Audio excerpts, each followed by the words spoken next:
तामुलपुर जिल्लानि सिङाव थानाय सुक्लाय सेरफाङाव खुंगा 28थि सुक्लाय सेरफां रंजालि बैसागु फोरबोखौ सुक्लाय सेरफां दख'रा दुलाराय बर' फरायसा आफादा बानजायनायाव 6 बैसागो 20 एप्रिल 2022 इं खालाराव सानसेनि हाबाफारि लानानै जाराफाग्ला फोथाराव गाजा गोमजायै खुंफुंनाय जादों। गिबि हाबाफारि बादियै फुंबिलिनि समाव दुलाराय बर' फरायसा आफादनि फिरफिला बिरहोनायजों जागायनाय जायो। बेनि उनाव बैसोगोरा सुबुंखौ मान होनाय आरो उन्दैखौ बोर होनाय हाबाफारि लानाय जायो। बेनि अनगायैबो बेलासिनि 2 रिंगायाव गेवलां बैसागो मोसानाय बादायलायनाय हाबाफारि लानाय जादों। बे हाबाफारिखौ बेखेवनानै होगोन दुलाराय बर' फरायसा आफादनि गाहाय नेहाथारि मुस्रि खनीन्द्र बसुमतारी बिथाङा बेखेवनानै होनाय जागोन होननानै फोरमायदों। बेनि अनगायैबो मोनाबिलिनि हारिमु बिलिफां आयदाखौ मेहेरगोनां खालामनो थाखाय बर'नि मुंदांखा देंखोगिरि धनन्जय बर' बिथांखौ हांख्रायनानै लाबोनाय जादों होननानै फोरमायदों।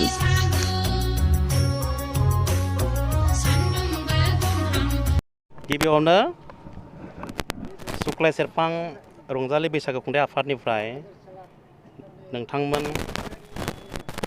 बड'लेण्ड मिडियानिसिम जोंनि रंजालि बैसागु गोदान बोसोरनि खुलुमनाय आरो सिबिनायखौ आं जासिहरग्रोबाय। दिनै जोंनि सुक्लाय सेरफां रंजालि बैसागु फोरबोआ 28थि बोसोराव आगान सुरबाय। दा जोङो बैसागुखौ गाजा गोमजायै खुंफुंनायनि मोनसे थांखि थायो बयहाबो। दा जोंबो बेबायदि मोनसे थांखिखौ लानानैनो दिनैनि नैबे फोरबोखौ जोङो खुंफुंदों। दा बेवहाय जोंनि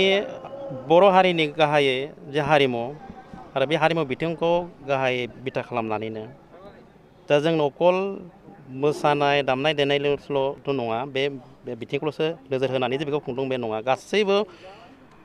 बिथिङावहाय माने अलराउन्डखौ नायनानै आरो अलराउन्ड डेभेलपमेन्टखौ नायनानै एक्सुवेलि बे जोंनि बैसागो फोरबोखौ जोङो गाहायै खुंनाय जायो। आरो बेवहाय जोंनि जा हारिनि मोनसे सिनायथि जे जोंहा जे मोनसे हारिमु दङ आरो बे हारिमुवा माने मोनसे गेरेमसा महराव जे जों आगान सुरनो हाबाय आरो जोंनि सोलोंथाइ बिथिङानो हम बा रांखान्थि बिथिङानो हम दा बे बिथिङावबो जे बा गेलेनाय दा बिथिङावनो हम दा बर'फ्रा एसेब्लाबो दावगादों बेखौ जोङो नेवसिनो हाया। दिनै आं बेखौनो दुलाराय जोंनि बड'लेण्ड ओनसोलावहाय सारा आसामनि बड'लेण्ड ओनसोलाव आं बेखौनो मेसेज होनो लुबैदों जे जोंनि सुक्लाय सेरफां दख'रा एबसुनि बानजायनायावहाय दा जोंनि सुक्लाय सेरफां रंजालि बैसागु फोरबोआ दिनैनि बे फोरबोखौ सानसेयारि हाबाफारि हिसाबै जों लादों। मानो होनना बुङोब्ला जोङो माखासे एंगार हायै जाहोननि थाखाय जोङो हाबाफारिखौ जेरैबायदि सानदोंमोन, जेनेबा साननैनि हाबाफारि लानो सानदोंमोन। माखासे जेनेबा थासारिबो थायो नालाय, बेनिखायनो जोङो सम आरो सुबिदाखौ नायनानै जों साननै हाबाफारिखौ जोङो लाफुनाय जायाखिसै। जों सानसेयावनो दिनैनि बे मेहेरगोनां बे हाबाफारिखौ जों खुंनो थाखाय सानदों। दा बेवहाय आलासि महरै जों लिंहरदों जोंनिनो दुलाराय बर' फरायसा आफादनि मानाव गेदेर नेहाथारि बिथां खनीन्द्र बसुमतारी सार बिथांखौ आरो लोगोसे जोङो दानि नैबे एक्जिस्टिं माने सोलिबाय थानाय जा सोरखार इउपिपिएल सोरखारनि जायबा दा सोलिबाय थानाय बिजेपि जयेन्ट लिडार सोलिबाय थानाय सोरखारनि बिटिसि नि चिफ मानाव गेदेर प्रमद बर' सारनि जा माने आब' बायदेव बिथांखौ जोङो हांख्रायदों दिनैनि बे हाबाफारियाव। दा बेबायदिनो जोंनि बे तामुलपुर जिल्ला तामुलपुर समस्तिनि एमएलए बिथांखौबो जों हांख्रायदों। दा हिसाबै जों सानदों दिनै बे हाबाफारियावहाय जोङो गेवलां बैसागु मोसानाय हाबाफारिखौ जोङो लादों। बेवहाय जोङो खमैबो 8थासो दोलोआ बेवहाय बाहागो लागोन होननानै जोंनो खोथा होदों। अलरेडि माने कनफार्म जादों, बिथांमोना फैगोन। आरो बेजों लोगोसे जोङो जायगानिनो हाबा जानाय जायफ्रानोखि एसे आदा बाजै बैसोनि बोराय बुरै जायखौ जों मुं दोनदों बिथांमोना बाहागो लागोन। आरो बिहु दल बिदिबो जों बेबायदि गुबुन हारिनिबो जों लिंदों। दा बेखौ माने जाहाथे जोंनि बे ओनसोलाव मोनसे गोरोबथाय आरो खौसे गोरोबथाय मोनसे कमन माबायाव फैयो आरो दा बेखौ नोजोरथि होदों। आरो जोंनि बे ओनसोलाव जों गासैबो जोंनि बिदा फंबायनि गेजेराव अनलायनाय आरो माने सिबिनाय गावजों गाव फोथायलायनाय ब्रादारहुड मोनसे बे मोन्दांथिया जाहाथे फैयो गाहाय एक्सुवेलि बेखौ नोजोरथि होनानैनो जोङो नैबे रंजालि बैसागु गाहाय जों खुंफुंदों आरो बेजों मेसेज बेखौनो होदों जोङो जे हारिमु जोंनि राव हारिमुवा जुदि थांना थायाबोला मोनसे जाथिया थांना थानाया बा मोनसे माहारिया बा हारिया थांना थानाया खोब गोब्राब दा बेखौ जोङो जोंनि गोसो गोरबोआव जों मोनदांथिदों बेखौनो आं दिनैनि नैबे नोंथांमोननि चेनेलनि गेजेरजों आं बेखौनो आङो जोंनि दुलाराय बर' माहारिनि साननो गोरों मेलेमजिबि बायदि बिथिङाव खामानि मावनानै जेनेबा गावनि जिउखौ दैदेनग्रा बा दिनै जिउखौ माने जाय जि लामाजों सोलिनानै दङ बिथांमोनखौबो आं मोनसे खावलायनो लुबैदों जे बर' हारिनि जा बे मोनसे मेहेरगोनां मोनसे रंगिना संगिना बे फोरबोखौ जाहाथे जों खोब माने अलखद समब्लाबो जे बेवहाय फालिनाया जे दरखार दङ बेखौ फालिनाया खोब दरखार दङ होनना आं सानो आरो दिनैनि नैबे समावहाय आं बारा गोलाव बिबुंथिखौ आङो बुंनो आं माने सानाखिसै। आसाम सरकारा जिहेतु दायो माने रंजालि बैसागु खुंथाय आफादफोरनो दायो 1,50,000 रां होदों नोंथांमोननि बे नावकाटानि जि माने सुक्लाय सेरफांनि रंजालि बैसागु खुंथाय आफाद बेयो 29 बोसोर जाबाय बे मोनदों हादों। थारै बेयो जोबोद दुखुनांथावना आनफर्चुनेटलि बुंनांगौ थारैनो बेखौ बिजेपि सरकारनि मोनसे खैसारि बायदिबो मोनसे ओरैबायदि बुंनो हामा खिन्थु बेबायदि मोनसे नोजोरखौ जों नुहुरदों दुखुनांथावना जिहेथु माने बिहु होनना बुङोब्ला अकल दे बेवहाय एसामिसनिल'सो बिहुआ जायो बे नङामोन दा बेवहाय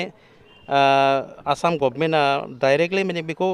डिसि लेभेलाव बे पावारखौ माने बे जायबानोखि बिथांमोना फोसावदोंमोन दे देग्लाय बैसागु फांसन फालिनो थाखाय जा बैसागु खुंथाय आफाद बा बिहु कमिटिफोर दङ बिथांमोननो जे 150 लाखखौ होनाय जागोन बा बिथांमोना रड कालेक्सन बा बिदिनो बायदिसिना माबायाव जेरै कालेक्सन खालामा निट एन्ड क्लिन हिसाबै बिथांमोना बेखौ सानदोंमोन नाथाय बेवहाय जोंनि बर'खौ जिहेथु दा जेराव बिटिआर गभर्नमेन्ट थासेयावबो बिथांमोनजों जों जुदि मोनसे सरकार थासेयावबो जे बिथांमोना जोंखौ माने बिमा बाथुलनि नोजोर नायनायखौ जोंनि सुक्लाय सेरफां रंजालि बैसागु फोरबोनिफ्राय बा आफादनिफ्राय जों जोबोद दुखु मोननाय फोरमायदों आरो बेखौ जोङो एसे सोंखारिनाय बेबायदि बुङाब्लाबो माने बुंनो गोनां माने मोनसे बायद' फैदों जे बेखौ बेबायदि मोनसे डिसक्रिमिनेसन माबाखौ लाबोनाङामोन आरो माने जिहेथु जोंहाबो राइट्स दङमोन नङा होमबा बे मोनसे जोंबो आसाम हादरनि सिङाव थानाय नालाय आरो जोंनि आसामखौ जोङो बुंनो थाङोब्ला जोंनि बर' माहारिनिफ्रायसो हारिमु बिथिङावनो जा बायदिसिना बिथिङावनो जा आरो गेलेनाय आयदायानो जा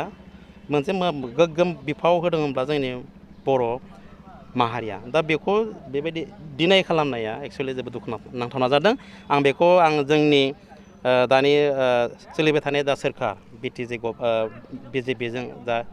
इउपिपिएलजों जा माने जयेन्टलि दा सरकार बिथांमोनजों मोनसे आपिल खालामनो सानो जे बेबायदि मोनसे माने गावस्रानाय बा डिभिजन सिस्टेमखौ बेबायदि खालामनाङामोन बिथांमोना आरो बेवहाय जोंनि सुक्लाय सेरफां रंजालि बैसागो फोरबोनिफ्राय आं बेखौ दुखु मोननाय फोरमायदों आरो बे बुस्थुआ बे बाथ्राया जेनेबा इयुनाव जाहाथे बिदि जाया आरो जुदि बिदि जायोब्ला जोंफोरो माने खुद्रिनाय बेबायदि माने दिन्थिफुंनांगोन जानो हागौ होननानै आङो नोंथांमोननि मिडियानि गेजेरजों आं बेखौ फोरमायथिहरबाय गोजोन्थों। नायगिरि बिथांमोननिसिम गिबियावनो सुक्लाय सेरफां दख'रा दुलाराय बर' फरायसाफोरनिफ्राय गोदान बोसोर रंजालि बैसागुनि खुलुमनाय जासिग्रोनाय थाबाय दिनै बैसाग दाननि 6 खालार एप्रिल 20 खालार दा सुक्लाय सेरफां दख'रा दुलाराय बर' फरायसा आफादनि बानजायनायाव दिनै सुक्लाय सेरफांनि गासैबो सोरबिथिंखौ नायनानै जोङो बोसोरफ्रोमबो जि रंजालि बैसागु खुंफुंदोंमोन बे खुंफुंनायनि दिनै खुंगा 28थि रंजालि बैसागु फोरबो दा बे